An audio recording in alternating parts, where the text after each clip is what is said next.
Canadian Doctor Ben Thompson tells the story of the Israeli military's horrific abuse of a Gazan doctor. In March, when I was in Gaza, I met a patient who was a physician. He had been working in the hospital when the Israeli military initially bombarded the hospital. Then they entered the hospital, instructed all the patients and the staff to leave. My patient insisted that he needed to stay behind to care for his patients, many of whom couldn't leave. He was then told to strip naked at gunpoint, then held at gunpoint for hours and, in fact, for 2 entire days. He was only allowed to urinate and to defecate on the floor where he stood, beside a puddle of his own urine and feces, fearing for his life at gunpoint for 2 days. He wasn't allowed to access his medications, including his own insulin, to treat his diabetes.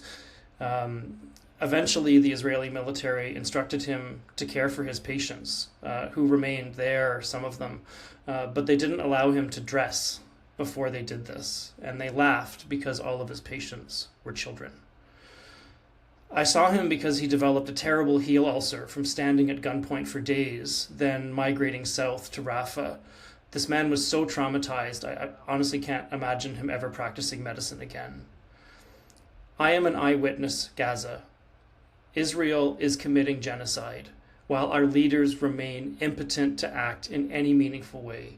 We demand an immediate lifting of the blockade of humanitarian aid, an immediate two-way arms embargo, compliance with the decisions of the International Court of Justice.